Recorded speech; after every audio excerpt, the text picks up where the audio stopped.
Bonjour à tous. Voilà, donc bienvenue pour cette deuxième journée de conférence Millésime Bio. Merci de votre présence. Donc on va commencer la matinée par l'actualité sur la filière vin bio. Nous accueillons aujourd'hui Olivier Catroux qui est responsable du pôle bio à l'INAO, qui va donc nous parler de l'actualité réglementaire de la filière. Et en introduction, je vais vous faire une petite courte présentation sur qu'est-ce qu'un vin bio, la définition, et puis quels sont les objectifs. Rappelez bien les objectifs de la réglementation sur l'agriculture biologique. Pour nos participants étrangers, je vous rappelle donc qu'il y a des casques de traduction simultanée à votre disposition. Voilà, profitez-en, c'est pour toute la journée. Donc, pour faciliter la compréhension des échanges. Voilà, donc sans plus tarder, on commence. Donc, le vin bio, l'agriculture biologique, c'est plus de 30 ans d'évolution, finalement, pour arriver à la définition du vin bio aujourd'hui. Donc, pour reprendre un tout petit historique, depuis la naissance de la viticulture biologique, qui a démarré par des démarches indépendantes, un petit peu isolées, un petit peu réparties en Europe, avec des organisations de producteurs qui avaient pour objectif de favoriser, finalement, de travailler sur la fertilité des sols, la vie des sols. C'était les notions qui étaient importantes, donc avec des cahiers des charges comme Nature et Progrès, et puis les premières démarches de biodynamie, qu'on n'appelait pas biodynamie à l'époque, mais qui ont donné naissance à des labels comme Déméter. Donc toutes ces notions-là ont permis progressivement, finalement, en très rapide, l'installation de l'agriculture biologique. Alors en France, les premiers termes agriculture biologique et les premiers logos, c'est donc le logo AB. Hop, ça, c'est pas ça. Le logo AB que vous avez ici, effectivement, qu'on a retrouvé sur les produits bio. Et finalement, cette réglementation, elle est arrivée au niveau européen qu'en 1991, donc, qui a été le premier règlement européen sur l'agriculture biologique. Donc, qui, pour notre filière, intégrait les pratiques culturelles, c'est-à-dire la production de raisins. Donc, on produisait des vins issus de raisins bio. Et donc, il a fallu attendre 2012. Il a fallu attendre 2012 pour avoir des règles sur la vinification, et donc qui nous ont permis maintenant, et depuis, d'avoir des vins biologiques. Donc c'est toute la filière de la production de la vigne au verre, comme on dit, qui est inclus donc, dans ces règles de production bio et au niveau européen. Voilà. Donc, un historique très rapide donc de cette réglementation de l'agriculture biologique qui s'applique bien sûr à notre filière. Donc, des mots-clés très importants sur les objectifs de l'agriculture biologique. Donc, déjà, c'est une certification, ce qu'on a dit, de la vigne au verre. Donc, c'est vraiment tout le processus de transformation, d'élaboration des produits, de la distribution qui est inclus dans le cadre de cette réglementation européenne. Donc, des mots importants qu'il faut retenir qui garantissent la qualité bio de nos vins. Donc effectivement, c'est toute la filière. Il y a une certification qui garantit la qualité. Il y a un étiquetage clair qui est utilisé pour bien reconnaître les produits bio. Ça nécessite des contrôles et de la traçabilité importante. Nos vignerons sont contrôlés chaque année sur leur production, les transformateurs, les élaborateurs, les vinificateurs également. Et il y a également des règles sur l'importation, l'exportation. Donc on a le règlement bio, c'est un règlement européen, donc par définition, il est appliqué de la même manière dans tous les pays européens. Effectivement, sur le grand export ou sur l'importation des pays tiers, il y a aussi des règles à respecter. Je ne vais pas rentrer dans le détail, peut-être Olivier, tu en reparleras, mais voilà. Donc, toujours sur ces grands principes de l'agriculture biologique, donc dans les considérants, c'est-à-dire vraiment les objectifs que le règlement définit, Donc l'objectif, c'est de viser des meilleures pratiques pour l'environnement. Le règlement, il se veut d'avoir une action pour le climat. Il se veut de favoriser la biodiversité. Donc les pratiques bio doivent favoriser la biodiversité, de préserver les ressources naturelles et d'utiliser des substances et des procédés naturels de production. Voilà, donc c'est toujours important de reprendre un peu ces fondamentaux de l'agriculture biologique qui sont inclus dans les textes et qui encadrent pour la production d'un produit qui se veut d'un produit de haute qualité, qui se veut d'une production agricole durable. Le règlement bio européen a pour objectif aussi, par ces contrôles, ces certifications, ce label, de garantir, de renforcer la confiance des consommateurs dans ce logo bio. Effectivement, ça ressort aussi beaucoup dans les études consommateurs, que les consommateurs ont confiance dans ce logo, mais parce qu'effectivement, derrière, il y a des règles, il y a un cadre et il y a des contrôles qui sont assez stricts, quand même, il faut le dire. Et donc, je le rappelle, on est sur un règlement européen, donc tous les produits certifiés bio européens le sont sur cette même base de règlement. Voilà, donc... En résumé, la conduite de la vigne en bio, c'est 0 pesticides de synthèse. Donc, il y a des utilisations de produits d'origine naturelle pour la gestion des maladies, etc. à la vigne, mais pas de synthèse, pas d'OGM, pas d'herbicides, des fertilisants d'origine naturelle. Et puis, l'idée, c'est effectivement d'avoir une approche globale entre le système, la vigne, le sol, son environnement. Donc cette agriculture biologique, elle nécessite effectivement des interventions manuelles plus importantes, donc un besoin de main-d'œuvre aussi, de travail un peu plus conséquent, et donc une augmentation qui peut être variable selon les terroirs sur lesquels on est, selon les incidents qu'on peut avoir climatiques aussi, des coûts de production par rapport à des stratégies conventionnelles. En ce qui concerne la vinification, donc quelques points clés aussi sur les règles de production en bio. Donc 100% des ingrédients agricoles sont bio dans votre bouteille de vin bio. Donc il y a des interdictions sur certaines pratiques de vinification. On va en reparler aussi sur les actualités réglementaires. Donc aujourd'hui, la désalcoolisation des vins est interdite, l'électrodialyse, les techniques électromembranaires. Bon, on ne rentrera pas dans le sujet, mais il y a des restrictions sur des pratiques de vinification. Et également des limitations sur l'usage de certains intrants en vinification. Donc on a une liste positive, on dit, d'intrants qu'on peut utiliser et d'autres donc qu'on ne peut pas par rapport au conventionnel. Et enfin, le dernier point, c'est la limitation des niveaux de SO2 totaux dans les vins commercialisés, donc qui sont inférieurs aux limites du conventionnel. Donc la conversion vers le bio, c'est 3 ans. Donc c'est nécessaire sur les pratiques culturales pour que la vigne et puis le sol et puis l'environnement soit toute autre pratique conventionnelle passe pour permettre le label bio. Donc ces 3 ans, sur la première année, il n'y a pas du tout de valorisation. Sur les deuxième et troisième années de production en bio, les produits peuvent être valorisés en conversion vers l'agriculture biologique. Et donc c'est à l'issue de la 3e année de conversion qu'effectivement le produit sera valorisé bio, agriculture biologique, donc avec ce fameux label que vous repérez bien sur toutes les étiquettes des vins du salon et des autres boissons aussi.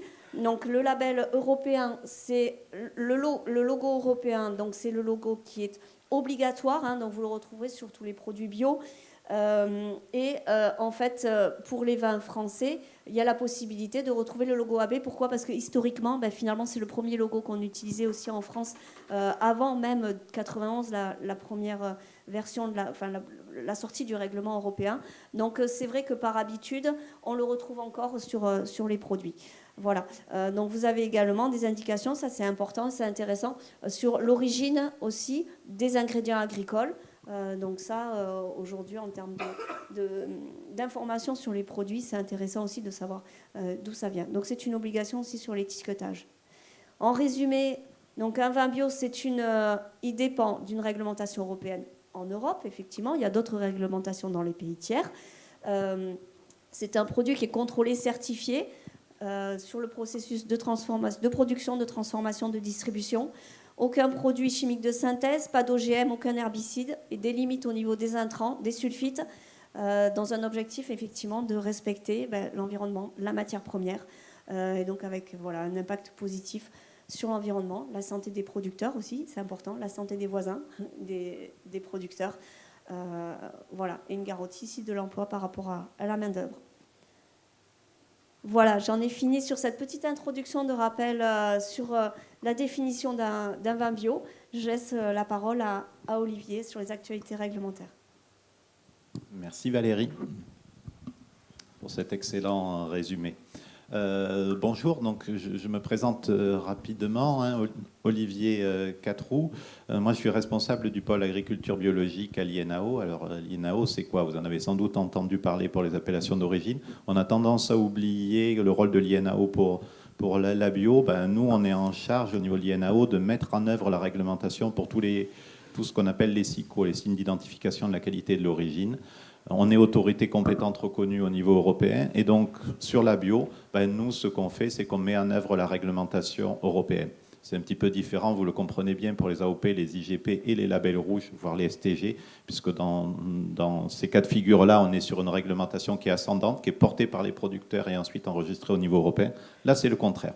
Mais vous verrez, on en parlera, hein, qu'il y a quand même beaucoup d'interactions entre le niveau local, national et européen.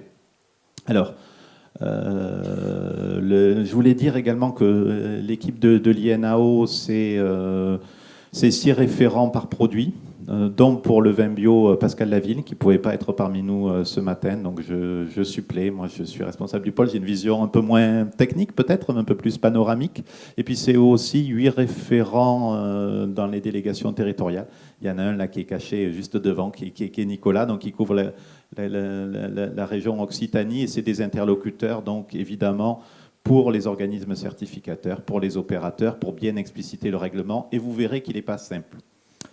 Alors, il n'est pas simple sur quelques sujets d'actualité. L'idée, évidemment, c'est pas de redécrire la réglementation vin bio, elle est complexe, hein, que ce soit en viticulture ou en vinification, surtout en vinification. L'idée, c'est de voir les points d'actualité de la filière.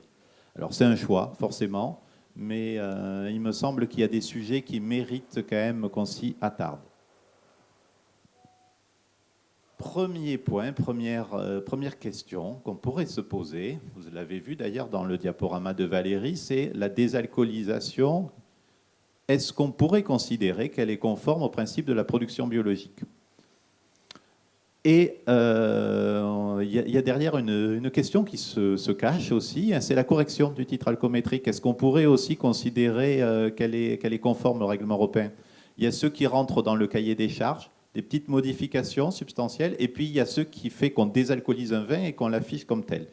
Alors, je vais ici vous présenter rapidement où on en est de la réglementation et qu'est-ce qu'il pourrait advenir, si on prend une boule de cristal, dans les mois et les années à venir.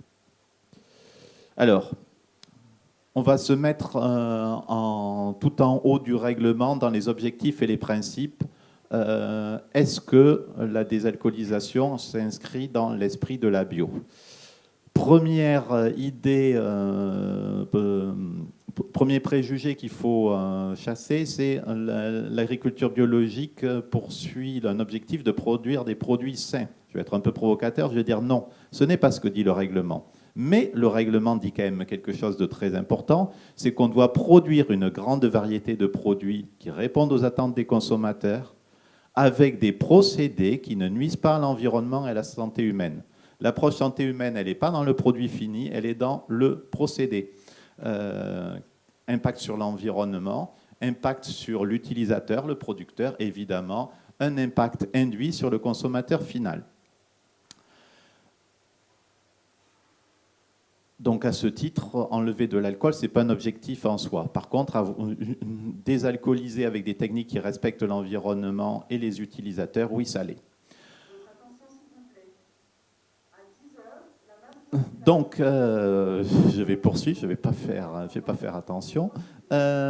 Deuxième grand axe de la réglementation bio, c'est il ne faut pas que les produits transformés soient trompeurs quant à la véritable nature du produit. On dit énormément de choses dans l'esprit et pas grand-chose dans le détail. Mais il faut quand même garder ce principe-là à l'esprit, sachant que pour les produits transformés, c'est un des seuls éléments de réglementation qu'on a, puisqu'on n'a pas de technique autorisée. Et enfin, dernier grand principe de la bio, un principe spécifique à la transformation, il faut utiliser des méthodes biologiques, mécaniques et physiques. Alors ça, c'était pour les généralités. Dans le détail, qu'est-ce qu'on a, voilà.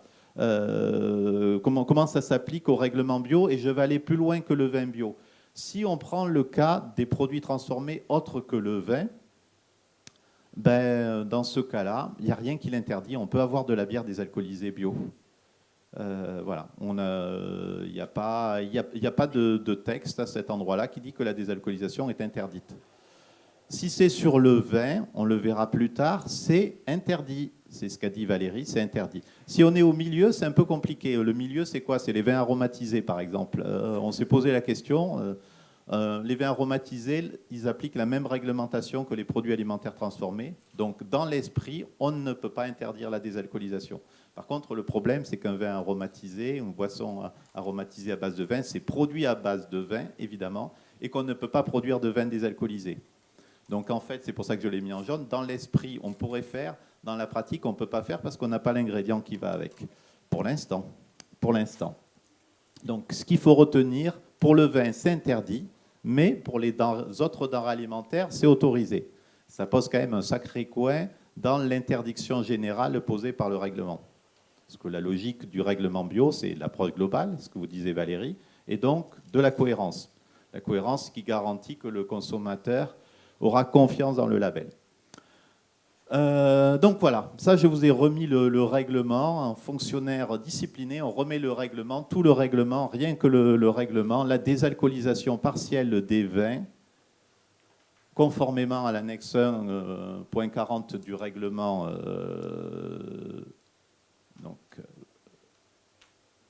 du règlement relatif à l'organisation commune de marché vitivinicole, est interdite. Alors, il y a ce point-là qui pose de questions quand même. C'est notre référent vin bio qui le soulignait. On parle de désalcoolisation partielle des vins. Mais il y a deux choses en fait. Il y a la correction du titre alcoométrique et la désalcoolisation. Et il me faisait remarquer que le renvoi qui est fait dans la réglementation vin générale porte en fait aussi sur la correction du titre alcoométrique. Donc en fait, on pourrait considérer, c'est quelque chose qu'il faudra confronter avec l'avis de la Commission européenne, que c'est aussi interdit en vinification. Et c'est normal, puisqu'on est censé ne pas tromper sur la véritable identité du produit. Principe de la bio, la naturalité. Alors, évidemment, quand il y a une règle, il y a une sanction qui va... qui va ici, une sanction qui s'applique comme un manquement à la règle. Alors, DL, dans notre jargon, c'est un déclassement de l'eau. Ça veut dire quoi? Ça veut dire qu'aujourd'hui, si on désalcoolise, c'est clair, on déclasse le lot directement. Il n'est pas commercialisé en bio. Et ensuite, récidive, c'est plus grave, c'est une suspension partielle de certification. Donc, c'est quand même pas un manquement anodin pour l'opérateur.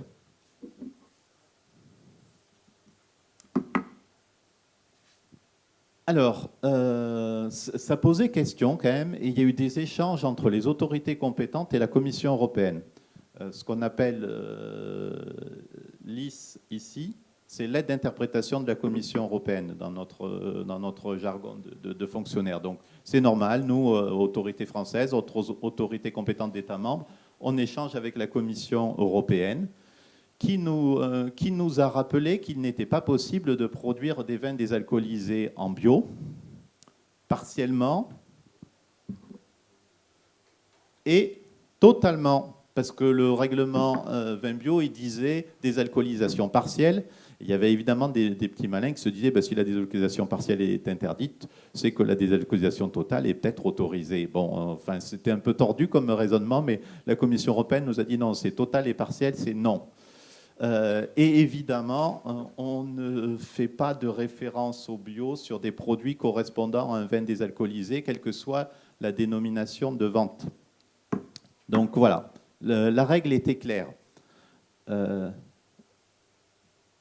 Maintenant, qu'est-ce qui s'applique aux AOP et aux IGP en matière de désalcoolisation? Parce que, évidemment, beaucoup de vins bio ont le double label, indication géographique et bio.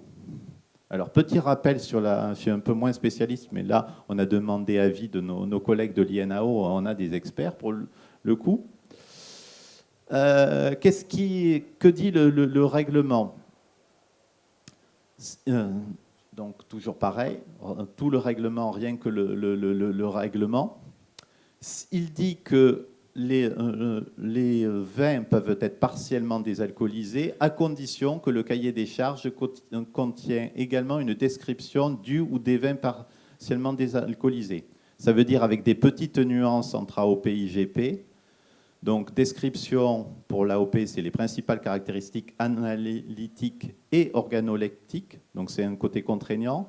Et pour l'IGP, ses principales caractéristiques analytiques, plus une indication, c'est plus large, de ses caractéristiques organoleptiques.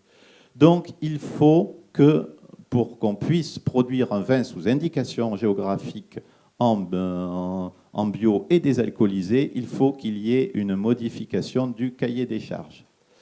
Attention, attention, dans ce cas-là, on ne parle plus de vin, mais d'une catégorie qui s'appelle le vin partiellement désalcoolisé, qui rentre bien dans l'organisation commune du marché vitivinicole, mais qui porte une autre dénomination de vente. Donc on n'est pas trompeur vis-à-vis de consommateurs, c'est un vin partiellement désalcoolisé.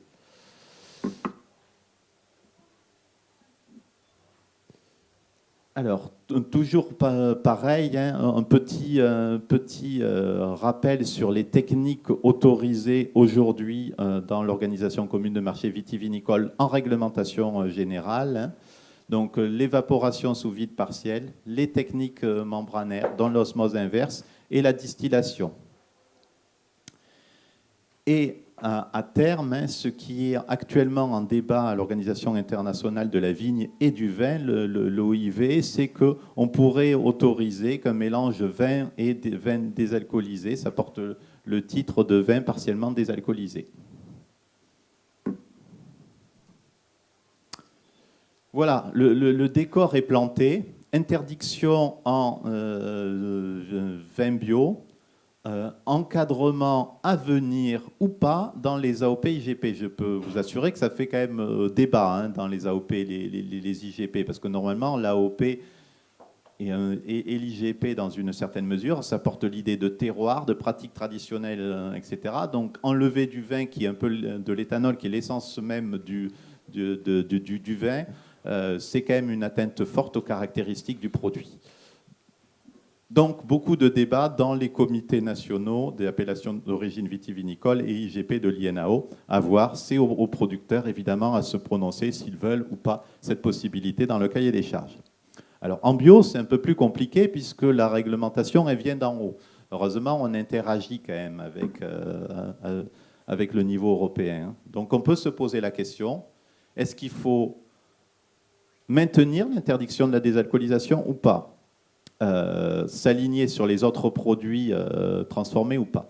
Alors, en fait, on a eu, souvenez-vous, hein, les listes, l'interprétation de la Commission européenne, un avis de la Commission européenne sur le sujet, qui nous disait en substance que ce n'était pas autorisé, mais que si des États membres veulent poursuivre la possibilité de certifier des vins désalcoolisés, ben alors ils n'ont qu'à faire une demande à l'Union européenne. Et en fait, certains États membres, en fait, les Allemands, hein, pour ne pas les citer, soutenus en cela par les Espagnols, ont dit bah oui, bingo, on va demander qu'une technique soit autorisée, c'est la distillation sous vide. Alors, quand on rentre dans ce genre de démarche-là, ça passe d'abord par un groupe d'experts au niveau européen, donc qu'on appelle ECTOP, qui va produire un rapport qui devrait voir le jour prochainement. Puis ensuite, dans ce cadre-là, donc ce n'est qu'un avis, une recommandation, ça devient un projet d'acte délégué donc de la Commission européenne, puis ensuite un examen par les États membres et éventuellement une adoption, sachant que pour un acte délégué, il est toujours possible au Parlement européen ou au Conseil des ministres de l'Union de s'y opposer. c'est de l'initiative réglementaire et de la Commission européenne, mais il y a toujours des possibilités de s'y opposer. En règle générale, il y a quand même peu d'opposition, donc il vaut mieux travailler le sujet bien en amont et savoir ce que l'on veut sur le sujet.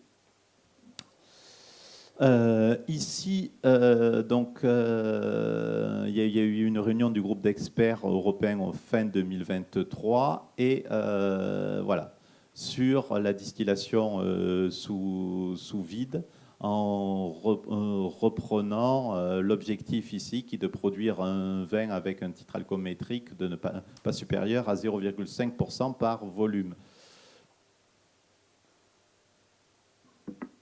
Alors, la question est maintenant, qu'est-ce qu'on en fait de ça? Qu'est-ce qu'on en fait? Où est-ce qu'on veut aller? Toujours important qu'on ait une logique de groupe, de savoir où on va. Alors, heureusement, nous, on est conseillés par le Comité national de l'agriculture biologique, qui est une instance assez originale dans la mesure où elle rassemble toute la filière. Ça va de l'amont, y compris les producteurs de semences et plants, jusqu'à l'aval, les consommateurs, les distributeurs, les transformateurs, évidemment des représentants de la filière vitivinicole. D'ailleurs, le président du comité national est lui-même viticulteur, Olivier Nalès. Et ce comité national, en fait, il s'appuie sur des commissions thématiques. Alors, une commission qui s'appelle la commission aval, qui traite tous les produits transformés autres que le vin, et qui a dit pourquoi pas. D'ailleurs, c'est déjà autorisé finalement dans les produits transformés, donc à voir, pas intéressant. Et ensuite, une commission vin bio qui se réunira très prochainement. Également, on attend un avis pour le 12 mars 2024. Donc on est pleinement voilà, dans l'œil du cyclone de savoir vers où on veut aller et comment est-ce qu'on va soutenir ou pas les demandes portées par l'Allemagne et par l'Espagne.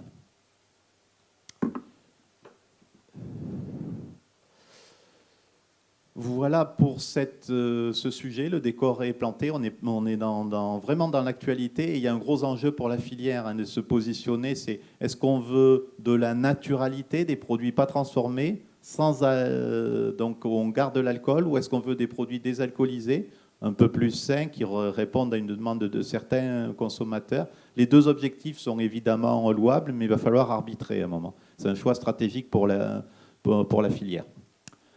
Et pour l'agriculture biologique de manière générale. Sachant qu'en fait, sur beaucoup de sujets, on se rend compte qu'il y a ces deux tendances qui s'opposent. Le résultat, le vin sans alcool, versus le moyen. Sur quoi veut-on être cohérent? Alors, j'ai terminé pour la partie désalcoolisation. Valérie, est-ce que je continue sur d'autres sujets d'actualité ou on fait un petit point d'échange avec la salle sur ce point-là? Bon, si vous avez des questions sur la désalcoolisation. Après, je vais balayer d'autres sujets un petit peu plus rapidement. Ça va être un pot pourri de sujets réglementaires. Et le gros sujet dont je voulais vous parler, c'était la désalcoolisation. Oui, bonjour. Donc, j'ai une question qui est très naïve. Est-ce qu'on ne pourrait pas vendre un produit qui soit du vin bio désalcoolisé, mais sans dire le mot vin ? Boisson fermentée à base de raisin sans alcool. Je prends un exemple pour la transformation des pommes. Les purées de pommes qui sont à 100% pure pomme n'ont pas eu le droit à l'appellation compote, qui était l'appellation traditionnelle du commerce, parce que dans la réglementation, pour la compote, on doit mettre du sucre. Donc, ces produits se sont popularisés. Maintenant, c'est devenu un standard dans toutes les gammes, y compris non bio, à partir des produits bio qui étaient vendus sous le terme purée de fruits, donc en utilisant un autre nom. Alors, est-ce que quelqu'un qui ferait une boisson fermentée à base de raisin et sans alcool pourrait le vendre en tant que tel, puisqu'il n'y aurait pas de référence au vin ?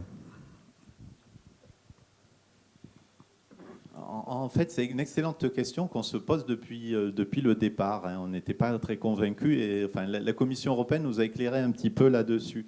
En fait, la question, elle se posait pour des boissons aromatisées à base de vin. Et en fait, on s'est dit, les boissons aromatisées à base de vin, les règles de production, elles relèvent des produits alimentaires transformés. Donc, c'est comme la bière, on pourrait avoir des choses qui sont désalcoolisées.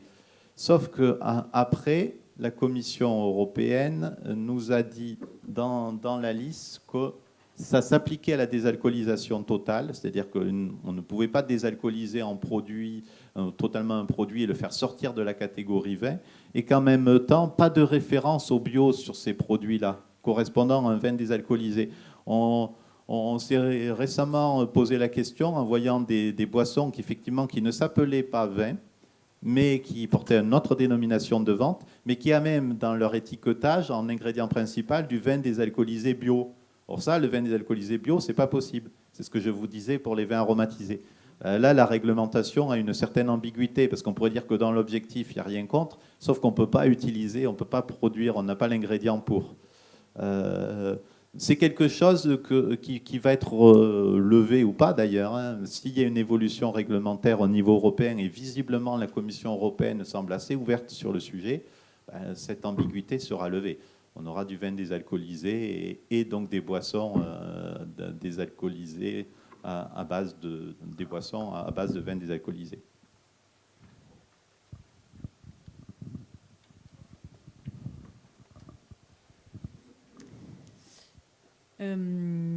Est-ce que l'ouverture donc de la Commission européenne, c'est sur donc la désalcoolisation totale, enfin la demande des Allemands là-dessus. Est-ce que sur la désalcoolisation partielle, la Commission européenne indique qu'il y a si les États membres veulent aussi demander l'autorisation d'une technique pour la désalcoolisation partielle, ils peuvent le faire ou pas? J'avais compris qu'elle avait dit que c'était interdit et qu'elle revenait pas dessus. Moi, j'avais compris qu'elle était plutôt ouverte, mais enfin, encore faut-il poser la question. Pour la partielle. Il y a Stéphane Becquet qui veut intervenir sur le sujet.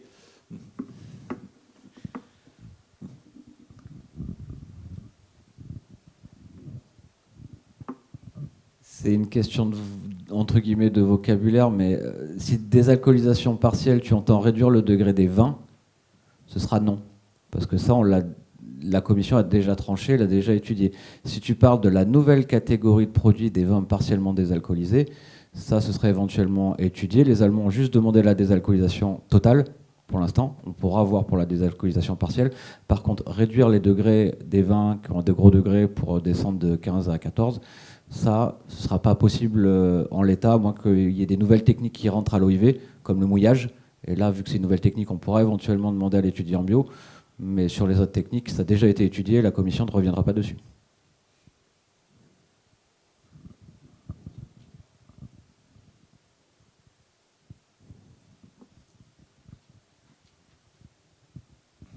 Donc effectivement, ici, on est plutôt dans une logique de désalcoolisation totale. Maintenant, moi, je dis jamais, il faut jamais dire jamais. Je pense que quand on ouvre un coin, peut-être que ça bougera. Par contre, la question que posait Pascal, c'est normalement, on entend que la correction qui est autorisée en viticulture et dans les cahiers des charges aujourd'hui, elle reste interdite en vin bio. Et ça, je me posais la question de bien vérifier que les organismes certificateurs ont cette nuance en tête et le font. Derrière, il y a des centaines de contrôleurs, de certificateurs qui passent sur le terrain. On n'est pas tous spécialistes de ces sujets-là. Moi-même, je ne suis pas spécialiste de la viticulture, j'encadre tous les sujets. Et donc, c'est particulièrement complexe. Et c'est vrai que c'est pas, voilà, c'est pas intuitif, parce que là, pour le coup, c'est des pratiques qui sont reconnues, acceptées par les cahiers des charges, sans qu'on parle de vin partiellement désalcoolisé. Mais je pense que ce va être intéressant de voir comment le débat aboutit, parce que si effectivement on accepte en totalité, finalement, pourquoi est-ce qu'on n'irait pas vers le partiel à terme? Pour des produits spécifiques. Pour des produits spécifiques, pas sur la catégorie vin. Tu as vraiment cette notion, tu vas avoir 3 catégories en fait. Oui. Et la catégorie vin, elle est à part. Et celle-là, tu ne pourras pas réellement la toucher. La commission, elle a été assez claire là-dessus, quoi. La catégorie vin, elle existe déjà, on l'a déjà traitée, et ils reviendront. Pour eux, dans leur tête, ils ne reviendront pas dessus, quoi. C'est comme l'électrodialyse, entre guillemets, quoi. Pour eux, ils ne reviendront pas dessus parce que ça a déjà été géré, quoi. Sur cette catégorie-là. Ouais, je suis toujours perplexe. Ça dépend à quel pas de temps. Je pense qu'à court terme, tu as raison. Sur le long terme, on verra. Qui aurait dit il y a 15 ans en arrière qu'on allait certifier du sel bio, hein? On a dit pas grand monde. Pas grand monde. Et donc, quelle catégorie pourrait être concernée par une révision, si ce n'est pas 20? Attendez, je vais peut-être remettre la slide. Vin partiellement désalcoolisé, vin totalement désalcoolisé. Mais ce qu'il faut avoir en tête, c'est que le vin dépend de l'OIV, l'Organisation internationale du vin. Ça ne dépend même pas de l'Europe. Et ils ont créé des nouvelles catégories de produits qui n'existaient pas. Ces catégories, on leur a dit tout ce qui concerne le vin et la production, enfin tout ce qui concerne le raisin et la transformation du raisin, ça dépend maintenant de l'OIV. Et ils ont créé ces nouvelles catégories pour, entre guillemets, encadrer ces nouveaux produits. On est vraiment sur un nouveau produit. La notion de boisson à base de vin, etc., en fait, c'est le nom qu'ils ont donné, ce sera le terme officiel pour ces produits-là. Ils ont créé ces deux catégories à l'OIV. C'est ce que je vous ai indiqué ici. Attention, on est bien dans le cadre de l'Organisation commune de marché vitivinicole, mais on change de terme. Donc effectivement, il y a 3 catégories. Il y a les boissons, etc., à base de vin désalcoolisé. Il y a la catégorie vin partiellement désalcoolisé. Et puis, il y a la catégorie vin où éventuellement, on peut corriger à la marge le teneur en alcool. Trois sujets. Donc, l'ouverture au départ, elle est plutôt pour la désalcoolisation totale. Après, à voir effectivement comment ça va devenir ici sur les vins partiellement désalcoolisés et surtout l'articulation avec ce que vont vouloir les AOP et les IGP quand même, qui est un gros sujet. Excusez-moi, oui. Est-ce que les taux d'alcool des vins partiellement désalcoolisés sont définis et totalement désalcoolisés également? Oui, il y a de désalcoolisé, il y a le 0,5 qui est caractérisé. Puis sur la première catégorie, c'est encadré par les cahiers des charges et c'est dans le plafond de 20%, si je ne dis pas de bêtises. Sur le partiellement désalcoolisé, c'est la catégorie 0,5 à Ah oui. Oui, c'est la catégorie intermédiaire. Effectivement, ça reprend l'ancienne catégorie des vins, puisqu'avant, on ne pouvait pas s'appeler, enfin, on ne pouvait pas désalcooliser, être en dessous de 8,5. Maintenant, on peut. Donc voilà, on a changé en quelque sorte la définition, sauf qu'on a créé une nouvelle catégorie, ce qui n'existait pas avant. Donc 0,5, 8,5 et 20% pour la correction. Voilà pour le panorama. Gros sujet de fond pour la filière bio dans son ensemble, je pense.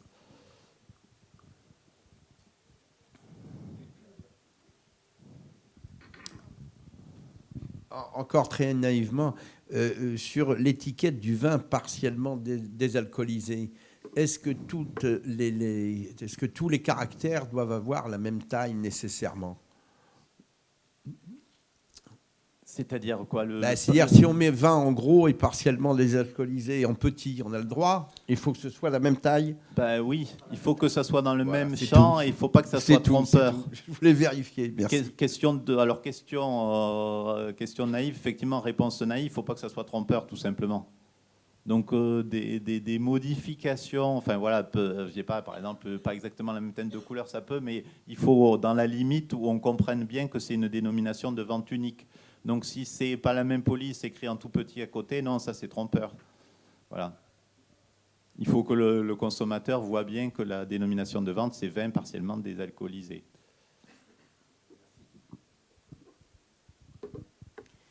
Oui, il me semble qu'il y en a déjà qui le font, des vignerons qui ont leur vigne en bio, qui font du vin désalcoolisé, mais qui ne disent pas que c'est un vin bio, mais par contre, le raisin est bio, en fait. Est-ce que... donc, ils ne vendent pas leur vin en bio, mais est-ce qu'ils ont le droit d'indiquer que le raisin est bio?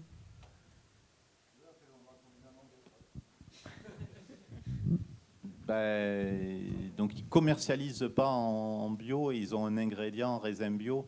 Mais du coup, l'ingrédient, c'est quoi? C'est ce que normalement, enfin, ce que j'ai vu, c'est on a marqué vin désalcoolisé, mais issu de raisin bio. Je sais pas. Justement, je sais qu'il y en a qui le font, qui leur disent. Je pense que les trois n'ont pas fait la jurisprudence sur le. Ouais, non, mais je pense, que ça, c'est un sujet des GCCRF, donc à voir s'ils considèrent que c'est trompeur ou pas. C'est pas trompeur. Après, sur la nature du raisin. Ceux qui le font n'indiquent pas du tout bio. C'est en fouillant qu'on voit que le domaine est cultivé en bio. Mais sur l'étiquette de la bouteille, on voit pas. Le bio n'est pas du tout mentionné. Et je voulais savoir s'il y en a qui voulaient justement mettre en avant que le raisin était bio. Mais voilà, savoir si c'était possible. Mais a priori, non. Il faut prendre la tâche des services de la DGCRF, donc je ne vais pas répondre pour eux. Tout ce qui est hors champ certification, ça échappe à notre compétence. On ne va pas dire c'est possible ou c'est pas. Bon. Après, Je c'est dirais la que c'est- notion de ne pas tromper le consommateur dans Oui. les informations qu'on note. Donc, effectivement, ça relève de cette. Après, ces si le raisin allégations-là. est bio, c'est pas fondamental. Je dirais tendance à se dire que c'est pas fondamentalement trompeur. Si le vin n'est clairement pas un vin bio, parce qu'on peut pas avoir de vin désalcoolisé bio, mais si le raisin est bio, je dirais, mais je répondrai pour eux ce que je ne peux pas faire, que ça me choque pas.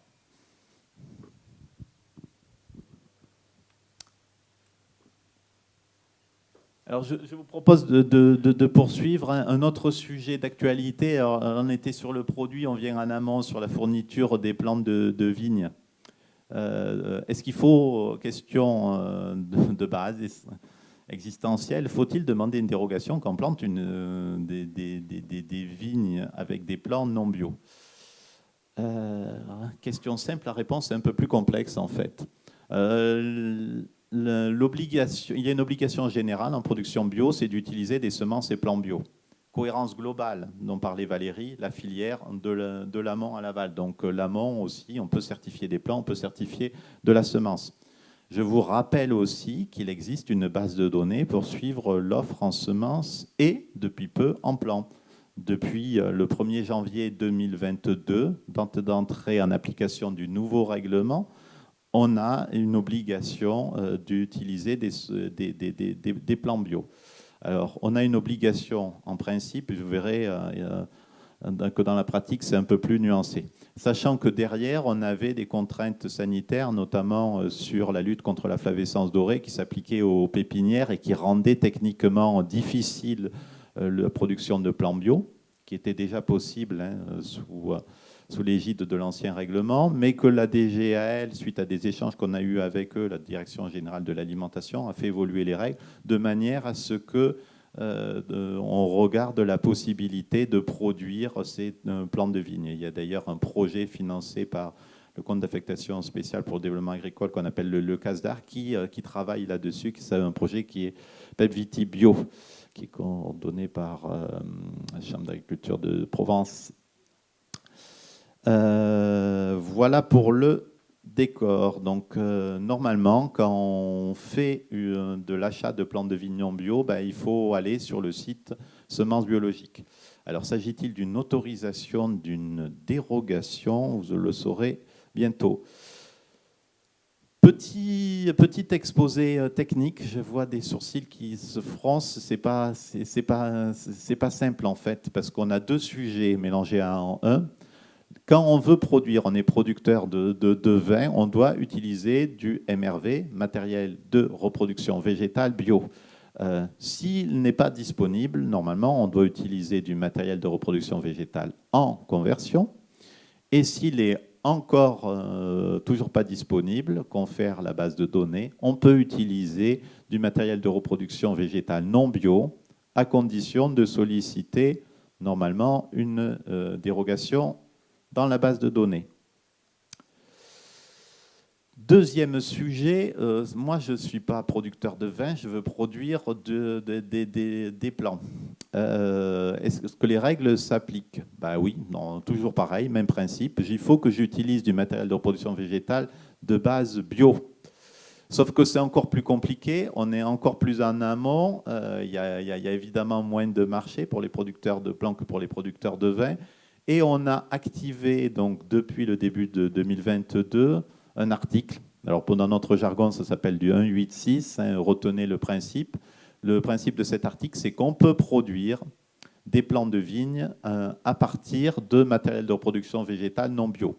En gros, ça veut dire quoi? Ça veut dire qu'on a un plant bio qui est produit à partir de greffons et de porte-greffes non bio. C'est une possibilité que nous donne le règlement et qu'on a activé en France pour, en fait, dans une logique de petits pas, commencer à aller vers les produits, l'utilisation de MRV bio. Donc voilà le schéma de base. Retenir qu'en vigne, il y a un principe de base qui est j'utilise des plants bio. Ça vaut pour les producteurs de plants, mais qu'il y a des dérogations possibles qui ne sont pas exactement les mêmes en fait. Alors, on s'est dit en fait en France que ça serait bien de développer un système qui serait basé sur un système d'appel d'offres pour les demandeurs de plants. L'idée, ça serait de faire en sorte qu'un producteur de plants, il enregistre sa demande dans la base de données, son offre, et puis ensuite, il voit avec les pépiniéristes s'il y a des disponibilités. Il y a un problème, ça marche bien sur le papier. D'abord, on n'a pas eu les sous encore pour développer ça. Et puis voilà. Et puis ça va demander du temps et ça va demander que les pépiniéristes s'organisent pour fournir, parce que sinon ça ne sert à rien. Ils vont demander avoir un certain type de plan avec des porte-greffes, des greffons, avec les clones qui vont bien, et il n'y aura pas d'offre en phase.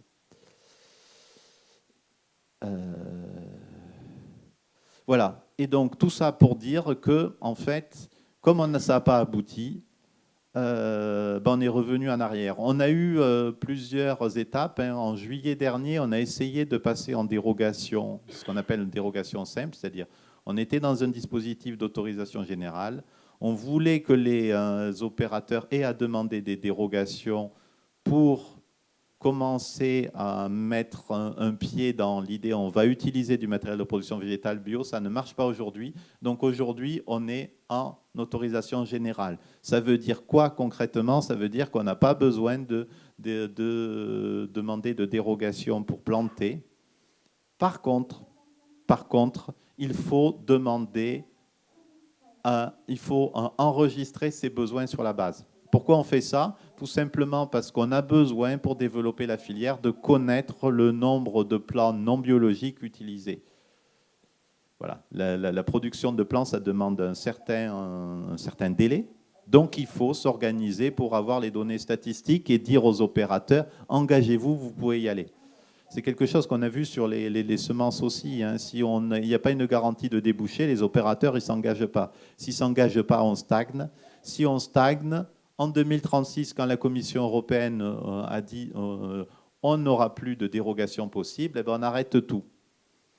Ça paraît pas inquiétant comme ça. Je peux vous assurer que d'autres filières sont dans une situation extrêmement tendue à cause de ça, à commencer par la pisciculture. Ils ne se sont pas organisés, il n'y a pas de juvéniles. Qui dit pas de juvéniles, plus de possibilités d'alimenter les élevages.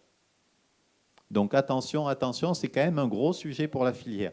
Ça dépendra aussi, évidemment, de ce que voudra l'Europe d'ici à 10 ans. Est-ce qu'on voudra maintenir cette exigence-là ou non? Il y a un rapport de la Commission européenne qui est attendu dans quelques années là-dessus. Donc là aussi, question de cohérence. La bio, normalement, c'est de l'amont à l'aval. Est-ce qu'on veut aller jusqu'au bout parce que c'est cohérent et que ça renforce la crédibilité vis-à-vis du consommateur, ou est-ce qu'on veut être pragmatique et s'arrêter en chemin? Je ne sais pas si je suis je suis parfois un peu bavard, hein, Valérie. 10 minutes, ouais. Alors je vais poursuivre. Les doses de cuivre, comment est-ce qu'on doit les comptabiliser en viticulture bio? J'ai encore échangé hier avec les services compétents de la Direction générale de l'alimentation. Donc j'ai la question, c'est déjà pas mal, je n'ai pas forcément toutes les réponses. Donc, vous connaissez, je pense, la règle. La règle, c'est qu'il faut, pour règle générale, on doit respecter ce qui est écrit dans les autorisations de mise sur le marché. Donc, les autorisations de mise sur le marché peuvent dire plusieurs choses. Soit on ne dépasse pas le plafond de 4 kg, soit on peut lisser. Et quand dire lisser, ça veut dire ce n'est plus 4 kg par an, mais 28 kg sur 7 ans. Ce qui donne une possibilité pour certaines années de dépasser et d'autres d'être en deçà. Voilà. Et sachant que le règlement européen renvoie la possibilité aux États membres de fixer un taux d'application maximal, disant qu'on ne dépasse pas les 4 kg par hectare de cuivre et par an. C'est vraiment, j'ai l'impression, enfin les retours qu'on a, c'est que c'est vraiment tendu sur le terrain, cette règle-là, faute d'alternative. Donc voilà, gros problème. Alors, les règles applicables, elles sont un peu complexes, puisque avant le 17 décembre 2019, on disait que la réglementation bio, c'était 6 kg de cuivre par hectare et par an. un gros gap, hein, quand même, 6 kg de cuivre par hectare et par an, les lissables sur 5 ans. Entre le 17 décembre 2019 et le 1er janvier 2022, la règle a été supprimée dans le règlement bio. En général, quand on n'a pas de règle dans le règlement bio, on ne l'applique pas. Principe de base, nous, on applique ce qui nous concerne. Ça ne veut pas dire que la réglementation générale ne s'applique pas. Mais dans ce cas-là, elle est contrôlée par les services régionaux céréales et pas par les organismes certificateurs. Et maintenant, dans le nouveau règlement 2021-1165, on a repris la règle, donc depuis le 1er janvier 2022. Ce qui veut dire quoi en l'occurrence? Ce qui veut dire qu'on a plusieurs manières de voir comment ça s'applique. Soit on l'applique, de toute façon, réglementation générale, ça s'applique depuis de nombreuses années. Donc un organisme certificateur sur le terrain, quand il voit un opérateur qui est en situation de manquement vis-à-vis du lissage, il doit informer les services de l'administration compétents qui décident ou non d'appliquer les sanctions. Est-ce que ça va être une pénalité, un simple avertissement, une pénalité sur les aides européennes, etc. Le deuxième sujet qu'on a, c'est qu'est-ce qu'ils font, les organismes certificateurs, au titre du règlement bio. Et ça, on n'a pas tranché encore si on l'appliquait à partir du 1er janvier 2022 ou pas. Si on applique au 1er janvier 2022, le lissage, pour l'instant, il ne s'applique pas encore, puisqu'on est en troisième année d'utilisation. Donc on est encore loin des 28 kilos. Et là, c'est quand même beaucoup plus méchant si on applique le règlement bio, puisque ça veut dire que dans ce cas-là, on déclasse les produits. Pas de certification bio possible. Donc voilà le sujet qui, de ce que j'ai cru comprendre, hein, quand même sera un gros sujet et qui pose sur le long terme la question de est-ce qu'on est capable de produire durablement une viticulture bio avec ces niveaux de cuivre-là sans alternative. Donc, soit on trouve une alternative, soit on déplace la règle du cuivre, soit on apprend à gérer le cuivre pour maintenir les maladies, soit on compte sur les changements climatiques, soit effectivement on ne produit plus en bio. Là encore, gros sujet. Donc, il y a la question de court terme. Comment est-ce qu'on va appliquer le lissage du cuivre en viticulture bio, sachant que d'ores et déjà, dès aujourd'hui, les organismes certificateurs qui vont sur le terrain ont obligation d'informer les services de la protection des végétaux qui prendront les mesures qu'ils jugent pertinentes. Il y a eu, alors dans le contexte, hein, les administrations ont bien en compte les difficultés des opérateurs, donc il y avait eu une note d'information de la DGAL qui dit qu'en fait, en substance, on peut lisser quand on mélange des produits qui sont lissables et non lissables, en résumé rapide.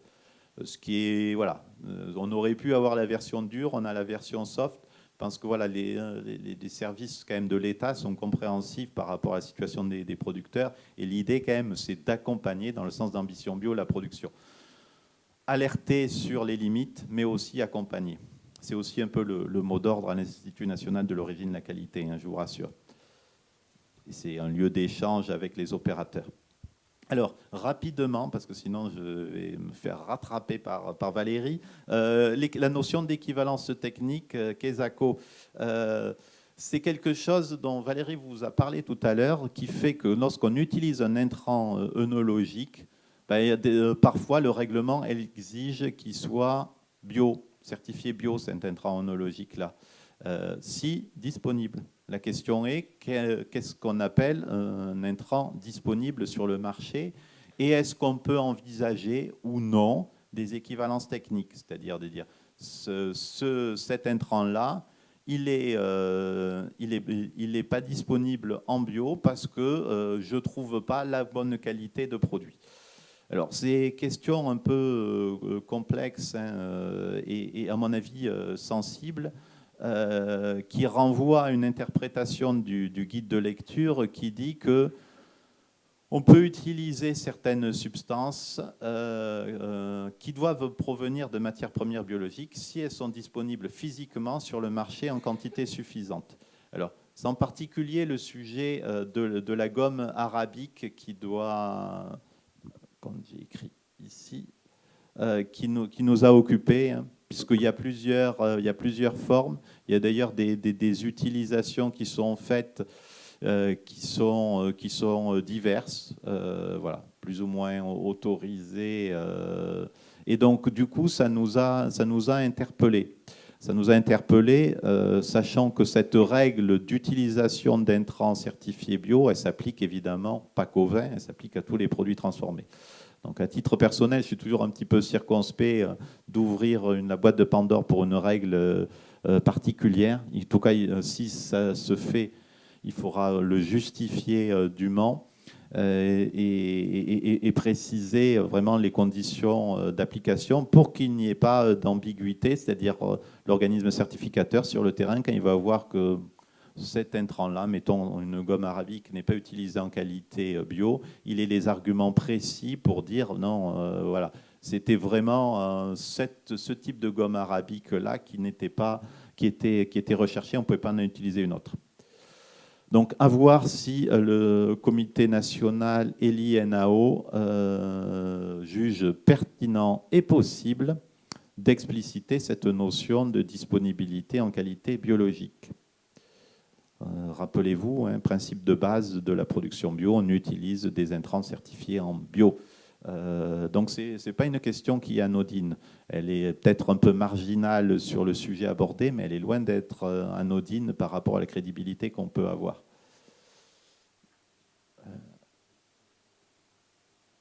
Alors, diverses questions rapides. On m'a coupé le micro? Non, c'est bon. Je vais aller très rapidement pour dire qu'on travaille beaucoup sur les sujets des contaminations. Il y a certains produits, certaines substances, des acides phosphoniques qu'on trouve énormément dans les vins bio qui peuvent être liés à des contaminations environnementales, des dérives ou l'utilisation de produits non autorisés, mais de manière beaucoup moins large. Et comme on a ce bruit de fond, on est en train de travailler à gérer ça dans des groupes de travail spécifiques. On a d'ailleurs un groupe de travail également sur les sols qui auraient pu être contaminés, soit par des polluants organiques persistants, par des métaux lourds, je vous rassure, à des doses faibles. Évidemment, on ne parle pas de dépassement des LMR ici, mais comme on a des techniques d'analyse de plus en plus pointues, on détecte les pollutions un petit peu partout. Donc voilà, c'est un gros sujet d'actualité pour l'INAO. Je vais passer... Et puis, on a également un sujet sur le gel de silice, hein, puisque le nouveau règlement bio interdit l'utilisation de nanomatériaux manufacturés. Donc voilà, des toutes petites particules, et que la silice est des toutes petites particules aussi. Donc pour l'instant, le gel de silice est bien explicité comme auxiliaire technologique dans les annexes du règlement, hein, du règlement dit substances autorisées en bio. Donc pour l'instant, il n'y a pas d'interdiction, mais on peut se poser la question quand même de rouvrir le sujet, parce que cette interdiction générale des nanomatériaux en production biologique, qui est nouvelle, elle, eh ben, va sans doute poser des questions, elle va peut-être amener le réexamen de certaines substances.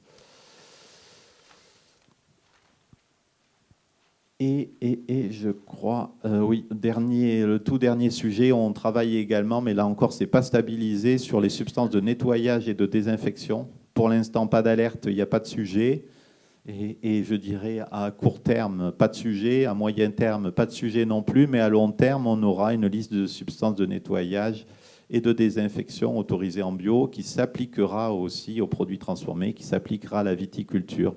Donc il y a un petit point de vigilance, il faudra quand même regarder ce qui sera autorisé et être proactif dans les échanges avec la Commission européenne. Si ça n'avance pas, en fait, ce sujet-là, alors que il est promis depuis des années, c'est qu'il est en fait extrêmement complexe. Il y a beaucoup de spécialités qui sont derrière, et que ce soit en production transformée, en production végétale ou en viticulture, pour l'instant, la Commission européenne hésite à s'engager sur le sujet et à produire une liste. Voilà, j'ai terminé pour ce petit melting pot de différentes questions réglementaires qui vont nous occuper dans les mois et les années à venir. Et puis si vous avez si j'en ai la possibilité. Si vous avez encore quelques questions d'ordre réglementaire ou des sujets de préoccupation, elles sont bienvenues.